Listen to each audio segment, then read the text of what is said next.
ከማስሩ ወሰዱሱ ለየካቲት በዛቲ ዕለት አይረፍ። ቅዱስ ኤፍሬም መታሰቢያው ነው። በረከቱ ጋራት ነው። በዚችም ዕለት የጴጥሮስና የሶፊያ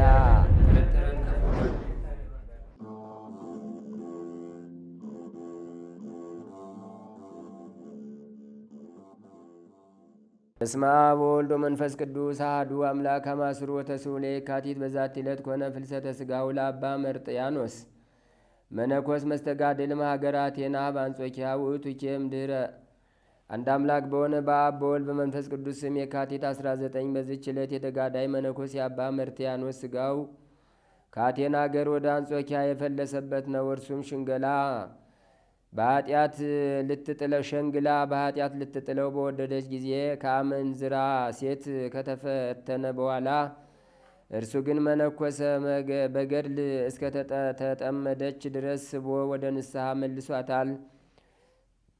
ከዚህም በኋላ መኖሪያውን ትቶላት ከሀገር ወደ ሀገር የሚዞር ሆነ። ከአቴና ሀገርም ደርሶ በዚያ ጥቂት ቀን ኖረ። ጥቂትም ታመመና በሰላም አረፈ። ዜናው በግንቦት በ21 ቀን እንደተጻፈ የከበረ ቴዎድሮስን በአንጾኪያ አገር በካሃዲው የፋርስ ንጉሥ ዘመን ሊቀ ጵጵስና በተሾመ ጊዜ ይህ አባት የካህናት አለቆችንና ምእመናንን ልኮ ሥጋውን ከአቴና አፍልሰው ወደ አንጾኪያ ከተማ መጡት። በምስጋናም እየዘመሩ አክብረው ተቀበሉት።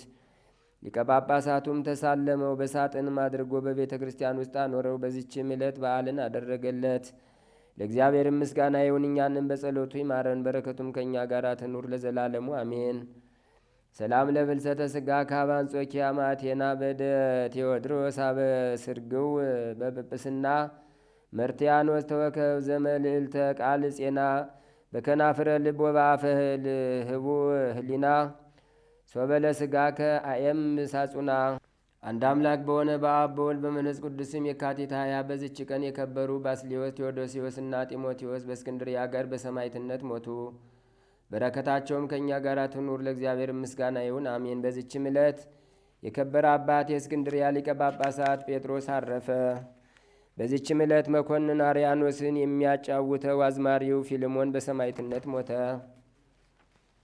በዚችም ቀን የቅዱሳን የአግዶ ገዳም አባ ገብረ መርአዊ፣ የድባጋ ገዳም አባ ክፍለ ማርያም መታሰቢያቸው ነው። በረከታቸውም ከእኛ ጋር ትኑር ለእግዚአብሔር ምስጋና ይሁን አሜን። ዛቅረብኩማ ኢሌታ ዘኪርያ ይላፈም ለተጸምዱ ከዘልፈ ለላ አነብብተ ከብዘንዴቴ መጽሐፈ እንተረሰይ ከግዚኦ ጸዲቀ መበለቱ ኩፈ ምላቡላን ዘተርፈ ነቢያት ቅዱሳን ወሐዋርያት ሰባክያን ሰማዕቶ ጻድቃን ደናግላ ዲዩ መነኮሳት ሄራን ባርኩ ባርኮ ጉባኤ ዛቲ መካን እስከ አረጋዊ ሊቅ ወንውስ ሕፃን ለዘጻፎ በክርታስ ወለዛ ጻፎን ዘየደርስ ወለዛ አንበቦ ለዘተርጎሞ በልሳን አዲስ ወለዘ ሰማ ቃሎ በዝነ መንፈስ በጸሎተሙ ማርያም አራቂተ ኩሉም ባይ ስቡረ ይመሃረነ ኢየሱስ ክርስቶስ። ተአምሪሁ ለቅዱስ ገብርኤል ሊቀ መላእክት ትንብልናሁ ይቀበነ ለኩልነ ውሉደ ጥምቀት ለዓለም ዓለም አሜን። አማላጅነቱ እኛ ህዝበ ክርስቲያንን ለዘላለሙ ይጠብቀንና ሊቀ መላእክት ቅዱስ ገብርኤል ያደረገው ተአምር ይህ ነው። ኔቅሎን የሚባል ሀገር አለ። በዚያ ሀገርም ሰዎች በሊቀ መላእክት ቅዱስ ገብርኤል ስም ህንጻ ቤተ ክርስቲያንን ለማነጽ ተነሱ። ሊቀ መላእክት ቅዱስ ገብርኤል ለቤተ ክርስቲያን መስሪያ ስፍራን ለይቶ ባርኮ አመለከታቸው። ከአንድ ወር በኋላ ስለ ቤተ ክርስቲያኑ ስራ ከንጉሱ ታስፈቅድለት ዘንድ ዳግመኛ ለቤተ ክርስቲያን የሚያስፈልገውን ሁሉ ታስፈጽምለት ዘንድ ለንጉሱ ንገሪልኝ ብሎ አውር ንግስቷን ለመናት። ወደዚህ ሀገር ሄዶ የሊቀ መላእክት ቅዱስ ገብርኤል ቤተ ክርስቲያንን ለመስራት ንጉሱን ፈቃድ ቢጠይቅ ከለከለው። ይኸው ስለ ከለከለው ይህ አውር ሲያዝን ይኖር ነበርና። በዚች ቀን የብርሃን ልብስ ለብሶ ሊቀ መላእክት ቅዱስ ገብርኤል ለንጉሱ ተገለጸለት። ንጉሱም ባየው ጊዜ ደንግጦ በግንባሩ ከመሬት ላይ ወደቀ። ሊቀ መላእክት ቅዱስ ገብርኤልም ታውቀኛለህን ብሎ ቢጠይቀው አላውቅም አለው። ይልቁንስ ፈቃድ ይሁንና የሰማይ አምላክ እንደሆንክ ንገረኝ። እኔ ከዛሬ በቀር ይህንን የመሰለ ብርሃን በፍጹም አይቻላውቅ። አንተን ከመፍራት የተነሳ ሰውነቴ በፍጹም ቀልጧልና አለው። ሊቀ መላእክት ቅዱስ ገብርኤልም እኔስ ንጉስም አምላክም አይደለሁም፣ ነገር ግን ንጉሰ ነገስት አጋእዝተ አጋእስት የሰው ሕይወትን በኃይል እጁ የተያዘ ሰማይና ምድርን የፈጠረ አምላክ ጽድቅ የእርሱ አገልጋይ ነኝ ሲል ገለጸለት። እኔስ በአሸናፊ እግዚአብሔር ፊት የምቆመው ከሊቀ መላእክት አንዱ ስሆን እነሆ ስሜም ገብርኤል ነው አለው። ዓለሙን ሁሉ የሚገዛ የእርሱ መልአክ ኃይሉ እኔ ነኝ። የፍጹም ደስታን የምስራች የምናገር እኔ ነኝ። የምድር ነገስታት ሁሉ ለስልጣኑ ተገዙ የሆኑ ድሆችን የሚያከብራቸውና ትዕቢተኞችን የሚያዋርዳቸው የፈቀደውን የሚያደርግ ያሰበውን የሚፈጽም እርሱ ወልደ እግዚአብሔር ንጽሕት ድንግል ከሴቶች ሁሉ ተለይታ የተባረከች ንግሥት ድንግል ማርያም ከስጋዋ ስጋ ከነፍሷ ነፍስ ነስቶ ሰው በመሆን አስቀድሞ የአዲስ ልደት ምስራች ያመጣሁትም እኔ ነኝ። ሊቀ መላእክት ቅዱስ ገብርኤል እነሆ አሁን የምነግርህ ካሰራህ የማግዝህ ትእዛዜንም ተቀበል ካልፈጸምክ እነሆ እኔ አጠፋሃለሁ ብሎ ንጉሱን በሚያስፈራና በሚያስደነግጥ ቃል ተናገረው። ንጉሱም አቤቱ ጌታዬ ለክብርና ምስጋና እያቀረብሁ ያዘዝከኝን ሁሉ ፈጽማለሁ፣ የማደርገውን ንገረኝ አለው። ሊቀ መላእክት ቅዱስ ገብርኤልም ማለዳ ተነስተህ እንደገለጽኩልህ እንዳናገርኩ ለንግስቷ ንገራት፣ ወዳጄ አውርም ወደ ሀገሩ ይሄድ ዘንድ አለውና እንደ ተጻፈ የቤተ ክርስቲያኒቱ አደራ ሁሉ ለአውር ስጠው። ለቤተ ክርስቲያኑ ሕንጻ ማሰሪያ የሚሆነውን ሁሉ ልዩ ልዩ የጌጡን አይነት እንዳትዘነጋ ተጠንቀቅ። በአዘዝኩም መሰረት ፈጽመህ ብትገኝ በመንግስተ ሰማያት እጠብቅሃለሁ። በዘመንህም ሁሉ የሚቃወምህ ቢነሳ አጠፋዋለሁ። ይህንን ከተናገረ በኋላ ሊቀ መላእክት ቅዱስ ገብርኤል ከእርሱ ተሰወረ። የሊቀ መላእክት ቅዱስ ገብርኤል ረድኤትና በረከት አማላጅነት አይለየን ለዘላለሙ አሜን። ሁለት ጊዜ መድኃኒታችን ኢየሱስ ክርስቶስን ቀብተዋለች። መድኃኒታችን ኢየሱስ ክርስቶስ ደግሞ በሕይወተ ሥጋ በነበረበት ጊዜ 3 ጊዜ ተቀብቷል። 2 ጊዜ የቀባችው ማርያም ኃጢአተኛዋ ማርያም ስትባል፣ አንደኛውን ሽቱ የቀባችው ደግሞ ማርያም እህተ አልዓዛር የአልዓዛር እህት ማርያም ናት። በልዩነታቸው ጉዳይ ላይ ብዙ ልላችሁ አልፈልግም፣ ግን ስንክሳራችን ሁለቱን ሴቶች ሲናገር የአልዓዛር እህት ማርያምንና ማርታን ደናግል ብሎ ነው የሚገልጻቸው። ምን አልኳችሁ? አቤት። ማርታና ማርያም የአልዓዛር እህቶች ማለት ነው። ማርያምና ማርታ ደናግል ናቸው። ራሳቸውን ጠብቀው በንጽህና በቅድስና የኖሩና ያኖሩ ናቸው ሁለቱ ማርታና ማርያም የአልዓዛር እህቶች። ይችኛዋ ማርያም ግን ድንግል አይደለችም፣ በዝሙት የምትኖር ናት። ስለዚህ በጣም የተለያዩ ሴቶች ናቸው። የሉቃስ ወንጌል ምዕራፍ 7 ቁጥር 36 ጀምሮ ባለው ታሪክ ውስጥ ገና መድኃኒታችን ኢየሱስ ክርስቶስ ማስተማር ሲጀምር ነው የቀባችው። ይህች ሴት የመጀመሪያው 2 ጊዜ ቀብተዋለች ብያችሁ ኢየሱስ ክርስቶስን 2 ጊዜ ቀብታለች እና የመጀመሪያው ሉቃስ ምዕራፍ 7 ቁጥር 36 ላይ ያለ ነው። ቦታው ደግሞ ናይን ይባላል። ናይን ማናልኳችሁ? ናይን በተባለ ቦታ ነው። ቤቱ ደግሞ የፈሪሳዊው ስምዖን ቤት ነው። በጣም የሚገርመው ስምዖን ሌላ ቦታ ማቴዎስ 26 ላይ ስለሚጠቀስ ብዙ ሰው ይሳሳታል። ስምዖን በራሱ ያሳስታል። ለምሳሌ ጫማ ሰፊው ስምዖን ሲባል ምን ትዝ ይላችኋል? ምን ያደረገው? አይኑን ምን ያደረገ? ያወጣ። ግን አይኑን ያላወጣ ደግሞ ሌላ ጫማ ሰፊ ስምዖን አለ። በጣም የሚገርማችሁ ስማቸው ተመሳሳይ ነው፣ ስራቸውን ተመሳሳይ ነው። እና ምን ያሳስታሉ መሰላችሁ? ዘመናቸው እና ታሪካቸውን እናወሳስበዋለን። የመጀመሪያው ያ ቁርበት ፋቂ የሚባለው የሐዋርያት ሥራ ምዕራፍ 10 ላይ ያለው ጫማ ሰፊ ስምዖን አለ። እሱ ወይም ቁርበት ፋቂም ጫማ ሰፊ የሚለዋል በመጀመሪያው 100 ክፍለ ዘመን የነበረ እነ ቅዱስ ጴጥሮስን እነ ቅዱስ ማቴዎስን ያስተናገደ ከነሱ ጋር የነበረ ሰው ነው። በመጀመሪያው 100 ክፍለ ዘመን የነበረ ሰው ነው። የሐዋርያት ሥራ ምዕራፍ 10 ላይ ያለው ጫማ ሰፊ ማለት ነው፣ ስምዖን ይባላል። እሱ አይኑን አላወጣም። በሌላ መልኩ በ11ኛው 100 ክፍለ ዘመን ተመልከቱ፣ ከ900 ዓመት በኋላ ወይም ደግሞ ከ1000 ዓመት በኋላ ሌላ ጫማ ሰፊ ስምዖን መጣ ግብጽ ላይ። ያኛው እስራኤል ነው፣ ይሄኛው ግብጽ ነው። ግን ሁለቱም ስምዖን ናቸው፣ ሁለቱም ጫማ ሰፊ ናቸው።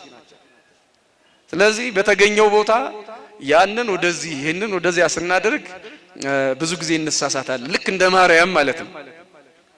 ማርያም አንድ ጊዜ ያላዛር እህት ስናደርጋት፣ ሌላ ጊዜ ኃጢአተኛ ስንላት፣ ያላዛር እህት በምንም መልኩ ኃጢአተኛ ተብላ አታውቅም። ኃጢአት ማርያም ኃጥእት አትባልም። ያላዛር እህት እሷ ክርስቶስ አምላካችን በቤታቸው እየተገኘ ያስተማራት ንጽህናን ቅድስናን ገንዘብ በማድረጓ ማርያምስ የማይቀሟትን በጎ ዕድል መረጠች ተብሎ ክርስቶስ ያመሰገናት ሴት ናት። እንኳን በዝሙት ልትኖር የሉቃስ ወንጌል ምዕራፍ 10 ላይ መድኃኒታችን ኢየሱስ ክርስቶስ ያደነቃት ሴት ናት። ግን ማርያም ማርያም የሚለው ያሳስታል። ሁለቱም ባለሽቱ ስለሆኑ ልክ ስምዖን የሚለው ሁለቱም ጫማ ሰፊ ስለሆኑ እንደሚያሳስተው ማለት ነው። እና ይሄ ሉቃስ 7 ላይ ያለው ስምዖን ከማርያም ኃጥእት ከኃጢአተኛይቱ ማርያም ጋራ ነገ ሽቱ ከምትቀባው ሴት ጋራ ስለተገናኘ ያሳስታል ብዙዎቹ።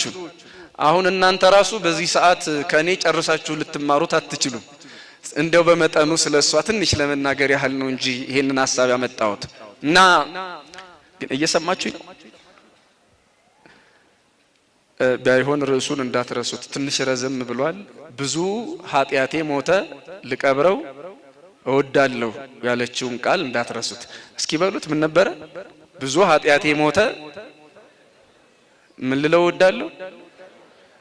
እሺ እንደው ትምህርት የሚሆነን እስካሁን ዕውቀት ነው የነገርኳችሁ። አሁን ደግሞ እስኪ ወደ ህይወቷ እንምጣ። ይህች ሴት በሉቃስ ወንጌል ምዕራፍ 7 ቁጥር 36 ጀምሮ እንደተጻፈው በተለይ በትርጓሜው ላይ በዝሙት የምትኖር ሴት ናት። በዝሙት የምትኖር ሴት ናት። የትውልድ ሰፈሯ ቢታንያ አይደለም፣ ናይን ነው። ቢታንያ የነ አልዓዛር እህት የነ ማርያም። ተመልከቱ፣ ማርያም የሚባለው በራሱ በመጽሐፍ ቅዱስ 8 ማርያሞች አሉ። በደንብ ስሙ። ስንት ማርያሞች? በጣም የሚያምታቱ 2 ማርያሞች ናቸው ከ8ቱ መካከል፣ የአልዓዛር እህት ማርያምና ይቺ ማርያም ኃጢአተኛዋ ማርያም ማለት ነው። እና በኃጢአት የምትኖር በናይን ከተማ በጣም የታወቀች ስመገናና ሴት ናት። መቼም ሰዎች በጎ ስራ ሲሰሩ አይታወቁም። የሆነ ህዝብን የሚያበላሽ ሀገር የሚያቃውስ ነገር የሰሙ እንደሆነ ወይም ያደረጉ እንደሆነ በጣም ዝነኞች ይሆናሉ። ሰው መልካም ሲሰራ ብዙም ነገሩ ወደ ህዝብ ጆሮ አይደርስለትም።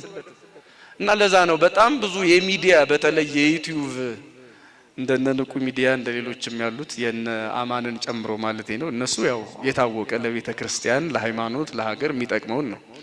ሌሎቹ ከዚህ በተቃራኒ ያሉት ግን ምን ሰርተው ይብሉ? የሚገርማችሁ አገር ሰላም ሆነ፣ ህዝብ ተረጋጋ፣ በዚህ ቦታ እንዲህ አይነት ችግር ነበረ ተቀርፏል የሚል ዜና አይሆንም። በዚያ አካባቢ እንዲህ አይነት ተኩስ ተከፍቶ እንዲህ አይነት ሰው ሞተ፣ ይሄን ያህል ሰው ሞተ፣ በጣም ትልቅ ዜና ነው። ተኩሱ ራሱ ሰው ካልሞተበት ራሳቸው ዩቲዩበሮች ይገላሉ ሰው ለዜናው ሲባል። ለምን እንደዚያ ካልሆነ ሰው አይላቸውም። እና የሰው የማየት የመስማት ፍላጎቱ በሰው ላይ ሞተን ደግሞም ከባህል ያፈነገጠውን የሞተውን የተገደለውን የገዳይና የሟች ታሪክ ለመስማት የአፈንጋጭ ታሪክ ለመስማት ያለንን ጉጉት ያህል በእኛ ላይ በጎ ተጽዕኖ ሊያሳርፉ የሚችሉ ቁም ነገር ያላቸውን ስራዎች ለመስማት በፍጹም ህሊናችን እሺ አይለንም። አሁን ላይ በሀገራችንም ይሁን በዓለማችን በጣም ብዙ አድማጭና ተከታይ ያላቸው ቁም ነገር የሚበዛባቸው ናቸው ወይስ ደግሞ አሉባልታና የመንደር ወሬ የሚበዛባቸው ናቸው? በጣም ብዙ ተመልካች ያላቸው እስኪ ገምቱ፣ የትኛው ይመስላችኋል? ያው ራሳችንን እኮ ለራሳችን የምንፈርደው። እውነት ለመናገር ርዕሱ ካልጮ እኛ ራሱ አናይም። የሆነ ትምህርት ከሆነ ቁም ነገር ከበዛበት አናየውም። አያችሁ ህሊናችን ሳናውቀው ለክፉ ነገር ወይም ደግሞ እኛ ላይ መጥፎ ጠባሳ የሚጥል ነገር ላይ ነው ትኩረት የምንሰጠውና ይህቺ ኃጢአተኛ የተባለች ሴት ኃጢአትን ለምዳ በዝሙት ኗሪ በመሆኗ በጣም የታወቀች ናት። ኃጢአተኛነቷ ብቻ አይደለም በዝሙት የምትተዳደር ሴት መሆኗም ሌላ ዝና ነው። በዛ ላይ ደግሞ መልከ መልካም ናት። መልከ መልካም እነዚህ ሶስት ነገሮች እንግዲህ ታዋቂና ስለሷ ሰዎች ሁሉ የሚናገሩላት ሴት አድርገዋታል። ማርያም ኃጥእት ማናልኳችሁ? እንደውም አጋጣሚ ስለሷ ትንሽ እንደው ማብራሪያ ለመስጠት ነገር ዝም ብሎ ትንሽ እንደ ሌላ ሰው የሚጨርሰው እኔ ደግሞ የጀመርኩት መጽሐፍ የሚባል ነገር ማለት ነው። ትንሽ ነገር አለና ሰው እንዳይምታታ ማርያም ዘናይን አሁን ያችን ማርያም እህተ አላዛር የአላዛር እህት ብለን ነው የምንለያት አይደል? እቺ ደግሞ ማርያም ኃጥእት ወይም ደግሞ ማርያም ዘናይን ብሎ መለየት ተገቢ ነው። ማርያም ዘናይን አሁን እኔ እየነገርኳችሁ ያለው የአላዛር እህት አይደለችም፣ የቢታናዋ ማርያም አይደለችም፣ የናይኗ ማርያም ናት። የማናልኳችሁ ናይን በናይን ከተማ የምትኖር በዚያ ክርስቶስን ያገኘች ሴት ማርያም ዘናይን ስለሷ ነው እየነገርኳችሁ ያለሁት። እና ዝነኛ ታዋቂ መልከ መልካም የሆነች ሴት ናት። ስለሷ ብዙዎች ብዙ ያውቃሉ በዝሙት ኗሪ እንደሆነች። እና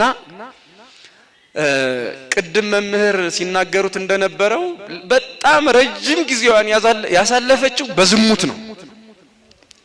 በምንድነው አልኳችሁ? የጎልማሳነት ጊዜዋን ማለት ይቻላል የወጣትነት ጊዜዋን ያሳለፈችው በዝሙት ነው። መቼም እግዚአብሔር መጥሪያው ብዙ ነው። እንግዲህ አሁን ብዙዎችን ብዙ ነገር ሰብኳቸው በተአምር ተመልሰዋል። የዚች ሴት ደግሞ አስተማሪዋ ቅድም መምህሩም ሲናገሩ እንደሰማችሁት መስታወት ነው። የሷ የዚች ማርያም ዘናይን ሰባኪ መስታወት ምንድነው አልኳችሁ? መስታወቱም ለካ ይሰብካል ልብ ብለው ካዩት ማለት ነው። መቼም እግዚአብሔር ከመጣ በየትኛውም መንገድ መጥቶ ሰውን ያስተምራል፣ የሰውን ልብ ይሰብራል። መስታወት እኮ አስተማሪ ነው። አሁን እስኪ እንደው ዝም እየቀላል ጥያቄ ልጠይቃችሁ። ብዙ ጊዜ መስታወት የሚያይ ሴት ነው ወንድ ነው? አረ ንገሩኝ። ሴት ነው? ወንዶች ጠዋት እንደተነሳ አፍንጫውም አይኑም ግንባሩም ፊቱም በየቦታው መኖሩን ቼክ የሚያደርገው ሁሉም በቦታው ማደሩን ሰላም መሆኑን የሚያረጋግጠው ወንድ ሴት?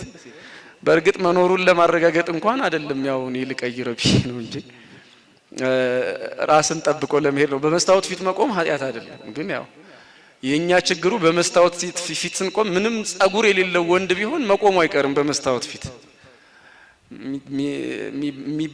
የሚበጠር ምንድነው ጸጉር ባይኖረውም ቢያንስ ምላሱን አበጥሮ ይሄዳል የኛ ሀገር ሰው። ችግር የለውም ለወሬ ማለት ነው። ይህች ሴት በመስታወት ፊት ስትቆም እንደ ዘወትሩ ተኩላ ተቀባብታ መሄድ አልፈለገችም። ትንሽ የተለየ ነገር ማስተዋል ጀመረች። ማርያም ዘናይን ወይም ኃጥእት ማርያም ኃጥእት ኃጢአተኛ የነበረችዋ ማርያም ከዕለታት በአንድ ቀን በዚያ ሁል ጊዜ በምታጌጥበት መስታወት ፊት ያልተለመደ ሐሳብ መጣባት። በለመደችው መስታወት በምታጌጥበት መስታወት ስለ ውበቷ በምትደነቅበት መስታወት ውበቷን አይታ በምትመሰጥበት መስታወት ፊት ያልተለመደ ነገር ማሰብ ጀመረች። ያ ያልተለመደው ነገር ምንድነው? ስጋዬ ሆይ አለች። ስጋዬ ሆይ በመጀመሪያ ከአይኗ ትጀምራለች። አይኔ ሆይ እንዲህ በኩል እንዳማርክ ትቀራለህን ትላለች በድርሳኗ በገድሏ ማለት ነው። ገድሏ ላይ እንዲህ በኩል እንዳማርክ ትቀራለህ ሆይ። በምን እንዳማርክ? ሞት የተባለ ይሄንን ብርሃንህን ሊያሳጣህ ውሃህን ሊያፈሰው ከአፈር ጋራ ሊጨምረው ሞት በመጣ ጊዜ ኩሉ ከሞት ያድንሃል ሆይ። አንተ ፊቴ ሆይ አሁን የተለያየ ቅባት ትቀባለህ፣ የተለያየ ቅባት ተቀብተም ትወዛለህ። የመጨረሻው በሽታ መጥቶ አንተን ባጠወለገ ጊዜ ቅባቱ ወዝህን ይመልስልሃል ወይ? እነሆ ወደ ኃጢአት የምትሮጥ አንተ እግሬ ሆይ አሁን ጤነኛ ነህ፣ አሁን ጉልበት አለህ፣ አሁን ሰላም አለህ፣ አሁን ጤና አለህ፣ ትሮጣለህ፣ ወደ ፈለግከውም ትደርሳለህ። የሞት ገመድ የሞት ሀብል አንተን ባሰረህ ጊዜ ግን ከሞት ሀብል ከሞት ገመድ አምልጠህ መሮጥ ትችላለህ ሆይ? እግሮች ሆይ የሞት ገመድ ያስራችኋል፣ ያን ጊዜ ወዴት ትሄዳላችሁ? እያለች ያልተለመደ ሐሳብ በመስታወቱ ፊት ቆማ ማሰላሰል ጀመረች። ሲጠቃለል ደምግባት ሐሰት ቁንጅናም ከንቱ እንደሆነ ተረዳች። ደምግባት ሐሰት ቁንጅናም ከንቱ እንደሆነ ተረዳች። ዛሬ አብሯት ያለው ከኃጢአት ጋራ የሚያኖራት ቁንጅናዋ ከሷ ጋራ እንደማይኖር፣ ከሷ ጋራ የሚኖር የኃጢአት ጠባሳ ግን ጥሎባት እንደሚሄድ፣ ዛሬ ያለው ውበቷ ከሷ ጋራ ነገ እንደማይኖር ግን ደግሞ ለዘላለም በሲኦል የሚያኖራትን ክፉ ስራ ሲያሰራት እንደሚኖር ገባትና የለም ከዚህ በኋላ በዚህ መስታወት ፊት የምቆመው አለች፣ በዚህ መስታወት ፊት የምቆመው እንደ ጥንቱ ላጌጥ፣ አይኖቼን ልኳል፣ ፊቴን ልቀባ፣ ጸጉሬን ላበጥር አይደለም። አሁን ሞት የሚያፈሰውን አይኔን፣ ሞት የሚያጠወልገውን ወዜን፣ ሞት የሚያስረው እግሬን፣ ሞት ወዳልነበረ የሚቀይረው ደምግባቴን አይቼ እዚህ መስታወት ላይ መቃብሬንና ሞቴን ተመልክቼ ንስሐ መግባት ነው የምፈልግ አለች። መስታወት ሞቷን አሳሰባትና መስታወት መቀበሯን መጥፋቷን የሚሞት ስጋ ፈራሽ በስባሽ የሆነ ስጋ መሸከሟን ነገራትና እዚያ መስታወት ላይ አስተዋለችውና ወደ ጌታችን ወደ ኢየሱስ ክርስቶስ ለመሄድ ትንሽ የምትሰማው ነገር ነበራት እና በገሊላ ልክ ይሁዳ ከእናቱ ጋራ የሚያውቀው የሰማው መሐሪ ይቅርባይ ኃጢአትህ ተሰረየልህ ኃጢአትሽ ተሰረየልሽ እያለ ከኃጢአተኞች ጋራ የሚበላ የሚጠጣ ኃጢአተኞችን የማይጸየፍ አምላክ በገሊላ እንዳለ ሰማች። ኃጢአተኞችን የማይጸየፍ አምላክ እንዳለ ሰማች። እኔ ብልህነቷ አስተማሪነቱም እዚህ ጋር ነው። ብዙ ሰዎች በኃጢአት የመኖር ስሜት ካለባቸው ወይም ደግሞ የኃጢአተኝነት ስሜት ሲሰማቸው እግዚአብሔር እኔን ይቅር ይለኛል፣ አሁን እንደው በፊቱ መቆም ይገባኛል በማለት ትህትና በሚመስል ትዕቢት ሰይጣን መልሶ ያጠፋቸዋል። ምን በሚመስል ትዕቢት አልኳችሁ? አቤት አሁን ይሄ ሁላችንም ችግር ነው ታውቃላችሁ አይደል? ለምን አትቆርብም ሲባል እኔ ኃጢአተኛ ነኝ። አያችሁ እውነት እኮ ነው። ኃጢአተኛ ሆኖ ሰው ስጋውን ደሙን መቀበል አይገባም። ግን እኔ ኃጢአተኛ ነኝ እያለ ሰው እስከ መቼ ነው የሚቆየው? ይሄንን ጥያቄ ሳንመልስ ለዚህ ጥያቄም እርግጠኛ የሆነ መልስ ሳይኖረን እኔ ኃጢአተኛ ነኝ እዛ መቅደስ አልቆም፣ እኔ ኃጢአተኛ ነኝ እንደዚህ አላረግም፣ እኔ እንደዚህ ነኝ። አያችሁት? ትህትና የተናገርን ያስመስለናል። በትህትናና በፍርሃት ርቀን የቆምን ያስመስለናል። እንደዚህ እንድናስብ ግን ደግሞ ራሳችንን እያታለልን ሳናስበው ወደ ሌላ ዓለም እንድንጠራ ሌላ ወጥመድ ያዘጋጃል ሰይጣን። ይህች ሴት በጣም የምትደንቀው እድሜ ዘመኗን በዝሙትና በኃጢአት ጨርሳ ኃጢአቴን ይቅር ይለኛል ወይ ብላ የማትጠራጠረው ንጉስ በገሊላ እንዳለ ማመኗ ነው በጣም ልዩ ሴት የሚያደርጋት። ይሁዳን አታስታውሱ?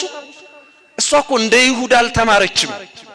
ክርስቶስ ከዋለበት አልዋለችም፣ ካደረበት አላደረችም። ይገርማል። ይሁዳ ኢየሱስ ክርስቶስን ከሸጠ በኋላ በ30 ብር አምላኬን ይቅር በለኝ ብዬ ይሄንን ሁሉ ኃጢአትማ ይቅር እንዲለኝ አልጠይቀው በድያለሁ ወይ ሊተ ዛቅጠልኩ ብእሴ ጻድቀ ጻድቁን ሰው ያስገደልኩ እኔ ወዮልኝ እያለ ተጸጽቷል። ተመልከቱ፣ የኃጢአተኝነት ስሜት ተሰምቶታል። የኃጢአተኝነት ስሜት ከተሰማ በኋላ ግን ወደ ንስሐ እንዲሄድ አምላኩን ይቅር በለኝ ብሎ እንዲያለቅስ ሰይጣን ሌላ መንገድ ዘጋበት። ይሄን ሁሉ ኃጢአት ሰርቼ እንዴት ይቅር ይለኛል? ምንም ያልተማረችዋ ምስኪን ሴት፣ በኃጢአት ያረጀች ሴት፣ ይህች ደግሞ ወንጌል ያልተማረች የጌታችን የኢየሱስ ክርስቶስ የቃሉን ትምህርት የእጁን ታምራት ያልሰማች አላየች ይህች ሴት ፈጣሪ ኃጢአቴን ሁሉ ይቅር ይል ዘንድ ምህረት ያለው ነው፣ እኔን የሚጸየፍ አምላክ አይደለም ብላ በጆሮዋ የሰማችው አምላክ መንፈስ ቅዱስ ሹክ ሲላት እውነቱን ገልጦላት ወደ ጌታችን ወደ ኢየሱስ ክርስቶስ ሳትሸማቀቅ ነው ሄደችው። ይሁዳ ግን በሰራው ኃጢአት ተሸማቆ እንደወጣ ነው የቀረው። ይቅር ባይ አምላክ መሆኑን እየሰማ እየተማረ የኖረ ሐዋርያ የእግዚአብሔርን ምህረት አቅልሎ ከእግዚአብሔር ምህረት ተለይቶ ራሱን ሲያጠፋና ታንቆ ሲሞት የሐዋርያት ሥራ ምዕራፍ 1 ላይ ይሁዳ ታንቆ ነው የሞተው። የሐዋርያት ሥራ ምዕራፍ 1 ላይ ቅዱስ ጴጥሮስ እንደነገረ ምን ብሎ ነው የሞተው አልኳችሁ? አቤት ብዙ ወንጀለኞች ወንጀል ከሰሩ በኋላ በዘመናችን ወይ መርዝ ይጠጣሉ፣ ወይ ከፎቅ ይወድቃሉ፣ ወይ በሽጉጥ ራሳቸውን ያጠፋሉ። ይሁዳ ማለት አጥፍቶ ጠፊ ነው የሆነው። ለምን? ወንጀል እንደሰራ የወንጀለኝነት ስሜት ተሰምቶታል። ያ ሌት ተቀን ያስተማረ መሐሪ አምላክ መሆኑን ረስቶ እኔን ይቅር የሚለኝ አምላክ የለም ብሎ ክርስቶስን ስላሰቀለ ክርስቶስን ስላስያዘ የበደለኝነትና የጥፋተኝነት ስሜት መሰማቱ ትክክል ቢሆንም ግን ደግሞ ይቅር አይለኝም ማለቱ ሌላ ትልቅ ስህተት ሆነ። ይህች ሴት ግን እንባ በአይኔ ሲዞር የምታየው ኃጢአቴ ሞቶ ከኃጢአት ተላቅቄ እሱን እየቀበርኩት ነው እና ለኃጢአቴ የሚሆን ቀብር ስላለኝ እንደወጉ ለኃጢአት ያልቅሽለት ነው። ኃጢአቴን ልቀብረው እወዳለሁ። ብዙ ኃጢአቴ ሞተ፣ እሱን ልቀብረው እወዳለሁ። ሽቱን አምጣልኝ አለችው። ያልጠበቀው ነው። ኃጢአት የሚል ቃል ከዚች ከማርያም ኃጢአት ተሰምቶ አያውቅም። እሷ መጫወትን ነው የምታውቅ፣ እሷ መሳቅን ነው የምታውቅ፣ እሷ ከብዙ ወንዶች ጋር መደሰትን ነው የምታውቅ። ምናልባት ሳቅ እንጂ በአፏ ለቅሶ የሚባል ነገር ተሰምቶባት ማታቅ ሴት ናት። ዛሬ ግን እያለቀሰች ነው። ዛሬ ግን በኩል ፋንታ አይኖቿ ላይ ያለ እንባ ነው። ስለዚህ ያልጠበቀ ቃል ሰማ፣ ዝም ብሎ ሽቱ ሰጣት። ሄደች። ተስፋ ያደረገችውን መድኃኒት ያገኘችው የት መሰላችሁ? ስምዖን ፈሪሳዊ ቤት። ማን ቤት አልኳችሁ? የሉቃስ ወንጌል ምዕራፍ 7 ቁጥር 36 ላይ ፈሪሳዊው ስምዖን መድኃኒታችን ኢየሱስ ክርስቶስ ከቤቱ ራት እንዲበላለት ምሳ እንዲበላለት ፈልጎ ኢየሱስ ክርስቶስን ጠርቶት ጋብዞት ነበር። ከሱ ቤት ነው ብለዋት እየፈለገችው ሄደች። በኃጢአት ትታወቃለች አላልኳችሁ? በጣም የታወቀች ናት በኃጢአቷ። የቤተ ክህነት ሰዎች ያውቋታል፣ የቤተ መንግስት ሰዎች ያውቋታል። ቆንጆ ናት፣ ስለሷ ብዙ ተወርቷል። ስለዚህ ጌታችን ኢየሱስ ክርስቶስ አለ በተባለበት ቤት ሳታፍር ሄደችና ከእግሩ ስር ስትወድቅ ምን አለ መሰላችሁ? ይሄ ጌታችን ኢየሱስ ክርስቶስን በቤቱ ምሳ እንዲበላለት የጋበዘው ሰው ይሄ ነብይ ይህች ሴት ኃጢአተኛ እንደሆነች አያውቅም እንዴ? በፀጉሮቿ እግሮቹን የምታብሰው እያለቀሰች እንባዋን የምታፈስበት ሽቱ የምትቀባው ይህች ሴት ኃጢአተኛ እንደሆነች አያውቅም እንዴ አለ። ለካ የጠራውን አምላክ አያውቀውም። ይሄ ፈሪሳዊ ግብስ የጠራውን አምላክ ምን አይለውም አልኳችሁ? አቤት አለመታደል ነው። ይህች ሴት ከሩቅ መጣ እቤቷ ሳይገባ በሰው ቤት ያገኘችውን አምላክ አውቃ መሐሪነቱን፣ ይቅርባይነቱን፣ ጌትነቱን ተረድታ በእንባዋና በሽቶዋ እግሩን እያጠበች ባለበት ሰዓት ይሄ ሰው ክርስቶስን ያውቃል፣ ስለ ክርስቶስ አንብቧል፣ ስለ ክርስቶስ ተምሯል። ግን ክርስቶስ አምላክ መሆኑን እንኳን አያውቅም። ብዙ ሕዝብ ይከተለው ስለነበረ ዝናውን አውቆ ነው ያኮ ብዙ ሰው የሚከተለው ህሙማንን የሚፈጉሰው ሙታንን የሚያስነሳው ለምጻሞችን የሚያነጻው ከፈሪሳዊው ስምዖን ቤት ገባኮ ምሳ በላኮ ተብሎ እንዲወራለት ነው የሚፈልግ። ለካ የጠራውን አምላክ አያውቀው። እንዲሁ ዝም ብሎ እንዲህ ናቸው እኮ ለመባል ብቻ ከመኖር እግዚአብሔር ይሰውራል። በጣም ከባድ ነው ይሄ እንዲህ ናቸው እኮ ለመባል እና መቼም ይሄን ያህል ደፍረን አናደርገውም እንጂ ቆራቢ ለመባል የሚቆርብ አስቀዳሽ ለመባል የሚያስቀድስ መጽዋች ለመባል በቤተ ክርስቲያን የሰጠው ስጦታ በማይክ ካልተነገረ ከሰባኪው ጋራ ከመርሐ ግብር መሪው ጋራ የሚጣላ ስንት ሰው አለ መሰላችሁ? 1000 ብር ሰጥቶ ለምን አልተነገረም የሚል። እስኪ ልጠይቃችሁ፣ እዚህ አውደ ምሕረት ላይ የሚነገረው በማይክ ለእግዚአብሔር ነው ለሰው? እግዚአብሔር የልባችሁን መሻት ከፈጸመ እግዚአብሔር ይሄንን ነገር እኮ አድርጌለታለሁ ብሎ መናገር የሚፈልግ አምላክ ይመስላችኋል? የኛ ጆሮ ጭብጨባ ይፈልግ ይሆናል። አምላካችን እግዚአብሔር ግን ባደረገው ነገር እኛ እልል። በጣም የሚገርመኝ ደግሞ ለክብሩ መግለጫ 10,000 ብር አስገብተናል። ለክብሩ መግለጫ ጧፍ ዕጣን፣ ለክብሩ መግለጫ በጣም የሚገርም ቃል እኮ ነው። ለምን የምን መግለጫ አልኳችሁ? በጣም እኛ ነን ምን ነው። አሁን ራሴን እያረምኩ ነው። የምን መግለጫ አልኳችሁ? አረ ንገሩኝ። እግዚአብሔር አሁን በጧፍ ክብሩ ይገለጣል አይደለም? ይሄ እጅ ክንድ የሚያህል ጣት ይሄን ዛፍ የሚያህል ጧፍ ብታመጣው ምኑ ነው በጧፍ የሚገለጥ እግዚአብሔር ክብሩ? እሺ የኛ እግዚአብሔር የኛ አምላክ በ10,000 ብር በ20,000 ብር በ100,000 ብር በሚሊየን በቢሊየን በትሪሊየን ሌላም የትኛውንም ምናልባት እስከዚህ መሰለ ብራችን ያለው ይሄንን ሁሉ ብር ብታመጡት እግዚአብሔር ክብሩ ይገለጣል? ምን ነው ይገለጣል ብላችሁ ነው ዝም ያላችሁ? አረ በፍጹም እግዚአብሔርን ክብር የሚገልጥ ምንም አይነት ክብር የለም። ምንም አይነት የእግዚአብሔርን ክብር እና ቢያንስ የፍቅሩ መግለጫ ቢሆን ይሻላል። ትንሽ ይሻላል ነው እሱ። ቢያንስ ለፍቅር የምንሰጠው ምንም ነገር የለም። ቢያንስ ለፍቅራችን መግለጫ ሲባል እንደዛ ነው።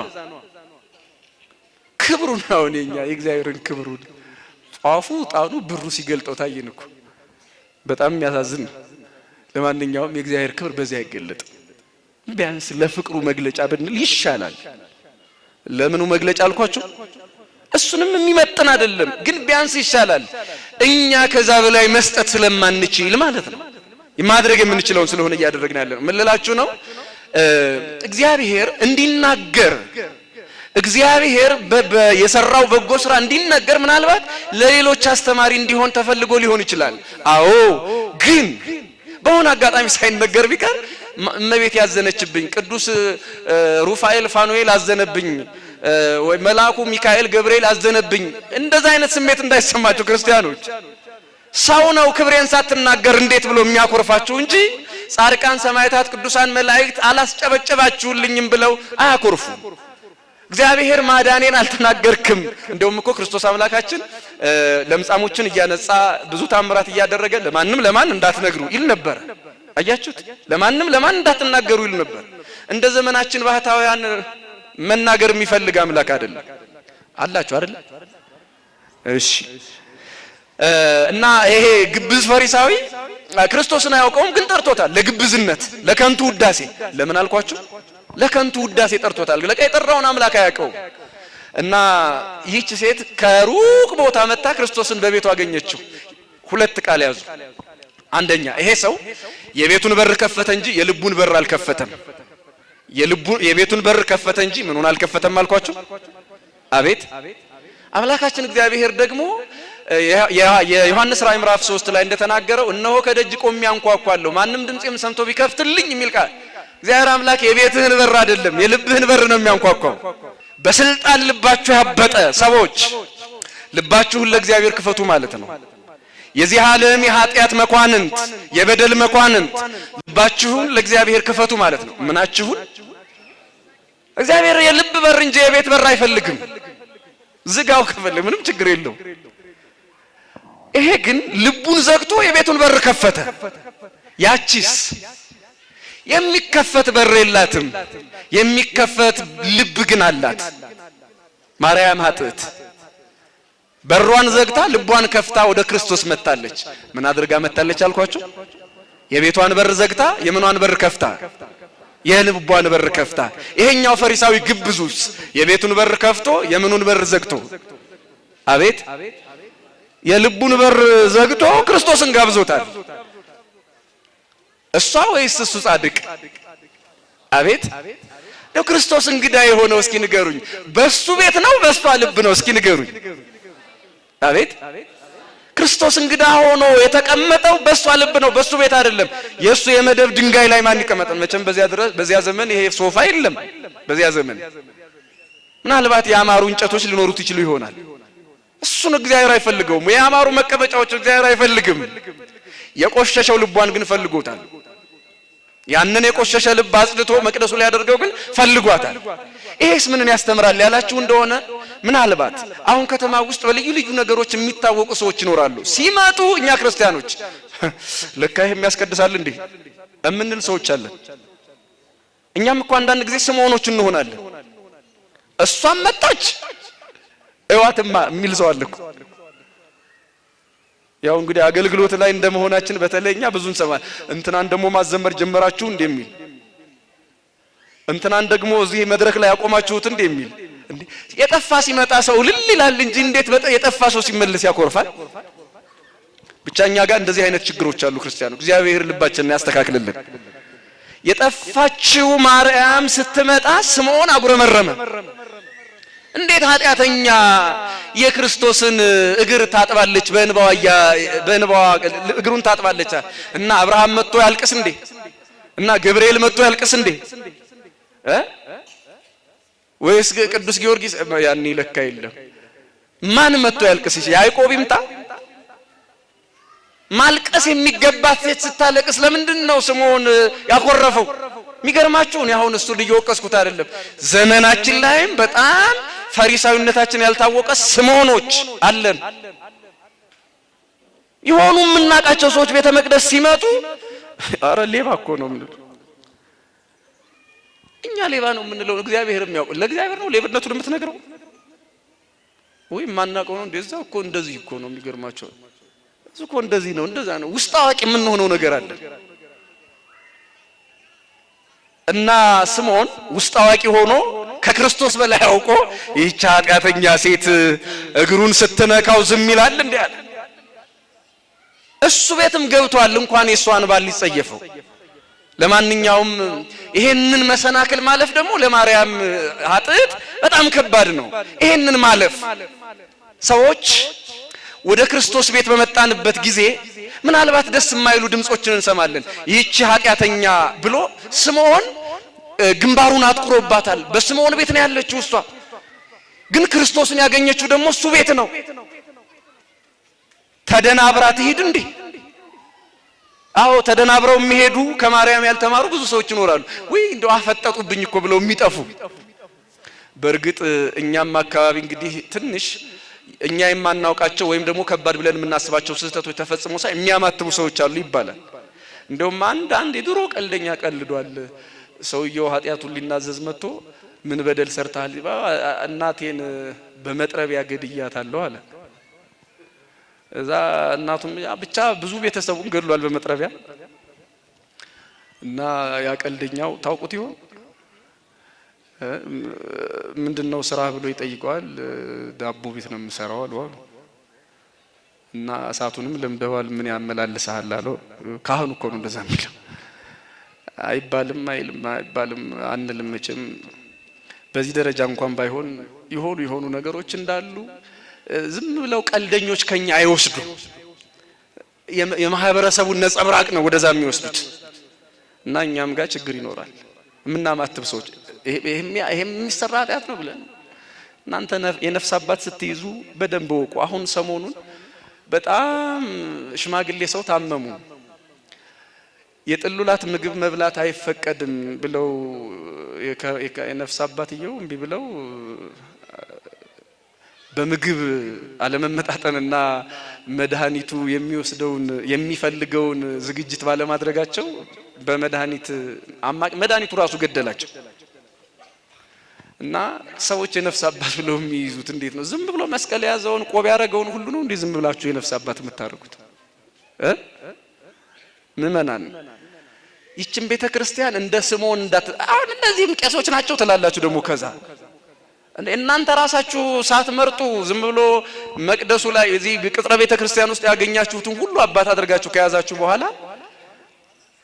ገንዘብ ስትጠየቁ ሌላም እዚህ መድረክ ላይ የማይመጥን ነገር ስትሰሙ እነሱም ካላችሁ አቤት ደግሞ መስቀል ይይዛሉ ትላል። እናንተ ራሳችሁ ስምዖን ውስጥ ሆናላችሁ። ክርስቲያኖች በቤተ እግዚአብሔር ውስጥ በጣም ጥንቃቄ ልናደርግ ይገባል። ማን ከማን ጋር ነው መሆን ያለበት? ማንን ነው የነፍስ አባት ማድረግ ያለበት? ማንን ነው ማየት ያለብን የሚለውን በደንብ ልታስተውሉት ይገባል። ትምህርት ልቋጭ አላችሁ እና ወደ ስምዖን ቤት ሄዳ ክርስቶስን አገኘችው። በእንባዋ ተማጸነችው። እንባዋን እያፈሰሰች